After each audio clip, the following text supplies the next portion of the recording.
السلام علیکم، میرا نام حماد حسن ہے اور میں ایک مولیکولر بایولوجسٹ ہوں اور کنٹینٹ کریٹر ہوں جو سوشل میڈیا پر اویئرنیس اور ایجوکیشنل ویڈیوز بناتے ہیں. اور جیسا کہ ابھی ہم سب کوارنٹین میں ہیں، ایک اللہ تعالیٰ کی طرف سے آزمائش ہے وبا کی صورت میں ہم پہ، کرونا کی شکل میں. اور پاکستان میں ابھی آلموسٹ 16,000 کیسز کراس کر گئے ہیں. صرف لاہور میں 1800 سے زیادہ کیسز ہیں اور تقریباً 350 سے زیادہ کیجویلٹیز ہو چکی ہیں، یعنی کہ لوگ مر چکے ہیں. اور یہ صرف وہ ہیں جن کا ہمیں پتہ ہے، جو ٹیسٹ جن کے ہو گئے ہیں، جن کی رپورٹس آ گئی ہیں. ٹھیک ہے، کچھ لوگ اس طرح کے ہیں جن میں سمٹم شو نہیں ہوتے اور ان کو ٹیسٹ کروانے کی بھی ضرورت نہیں پڑتی. تو لیکن ان کے لیے خطرہ نہیں، بیماری دوسروں کے لیے خطرہ ہے، کیونکہ وہ ایز اے کیریئر ہیں، وہ دوسروں کو بیماری لگا رہے ہیں. آپ کی تو خیر ہے، لیکن جو 50+ لوگ ہیں ہمارے گھروں میں، یا اس کے علاوہ جو چھوٹے بچے ہیں، ان پہ یہ بیماری زیادہ افیکٹ کرے گی، یا جو سانس کے پہلے سے پیشنٹ ہے، جیسے استما، ٹی بی یا نمونیا کے، یا اسموکرز بھی. تو کیونکہ آج رمضان کریم کا پہلا جمعہ ہے اور پچھلے تقریباً 3-4 ہفتوں سے ہم جمعہ گھر میں ہی پڑھ رہے ہیں، یعنی کہ ظہر کی نماز پڑھ رہے ہیں. ہر مسلمان کی طرح میری بھی خواہش ہے، ہر مسلمان کی خواہش ہے کہ وہ جمعہ جا کے مسجد میں پڑھے، پہلا جمعہ ہے رمضان کا، اور مسجدوں میں ہی عبادت کرے، تراویح نماز وغیرہ. لیکن کیونکہ اب وبا ہے تو آپ بہتر یہی ہے کہ آپ اپنے گھروں میں رہیں. میں اپنی کوئی بات نہیں کرتا، میں آپ کو اسلامک رولنگ بتا دیتا ہوں اس کی.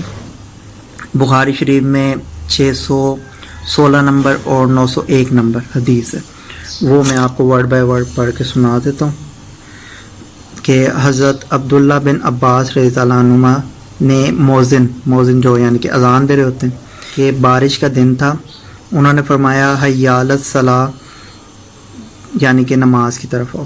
نہ کہنا بلکہ صلو فی الرحال، یعنی کہ اپنے قیام گاؤں میں نماز پڑھ لو.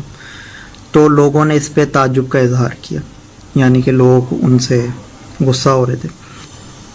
تو آپ رضی اللہ عنہ نے فرمایا کہ مجھ سے بہتر شخص، یعنی کہ امام الانبیاء رسول اللہ صلی اللہ علیہ وآلہ وسلم بھی اسی طرح کیا کرتے تھے. بے شک جمعے کی نماز فرض ہے، یعنی کہ جمعے کی نماز سب سے زیادہ امپورٹنٹ نماز ہے اسلام میں، اور میں مکروہ جانتا ہوں اس کو بھی کہ تم اپنے گھروں سے نکلو اور کیچڑ میں پھسلتے ہوئے آؤ. سردی میں اور بہت تیز بارش میں آپ گھروں میں نماز پڑھ سکتے ہیں. تو اب تو ایک وبا ہے، ٹھیک ہے، تو آپ بہتر یہ ہے کہ گھروں میں نماز پڑھیں. اس کے علاوہ مسلم شریف میں بھی ایک حدیث ہے 1250 اور 1251، وہ ہے حضرت ابو ہریرہ رضی اللہ عنہ سے. مسجد میں نہ ہو اگر تم نے لہسن اور پیاز کھایا ہو. جو دین آپ کو لہسن اور پیاز کھانے، یعنی کہ صرف منہ کی اسمیل کی وجہ سے مسجد میں آنے سے منع کر رہے ہیں، کیا وہ دین آپ کو اس چیز کی اجازت دے گا کہ آپ ایک وبا کے ساتھ آئیں اور خود بھی افیکٹڈ ہے، لوگوں کو بھی افیکٹ کریں؟ کیونکہ ہو سکتا ہے آپ پہ وہ سمٹم شو نہ ہو رہے ہو، یا سمٹم شو ہونے میں ابھی ٹائم لگے، لیکن وہی آپ کسی اور کو لگا دیں گے. آپ کی وجہ سے باقی لوگوں کی جانیں اسٹیک پہ لگ جائیں گی. تو مجھے اپنا چھوٹا بھائی سمجھ لیں، بڑا بھائی سمجھ لیں، دوست سمجھ لیں، جو مرضی سمجھ لیں، میں آپ سے ریکویسٹ کر رہا ہوں کہ آپ اپنے گھروں میں ظہر کی نماز پڑھیں جب تک کہ یہ وبا ختم نہیں ہو جاتی. تو اللہ ہم سب کو اپنے حفظ و امان میں رکھے اور جلدی ہمیں اس آفت سے نجات دلائے. آمین ثم آمین. مجھے امید ہے آپ کو یہ بات سمجھ آ گئی ہوگی. آپ یہ ویڈیو شیئر کریں اور دوسروں کو بھی اویئر کریں اور اویئرنیس پھیلائیں. تب تک کہ اللہ حافظ. Thank you.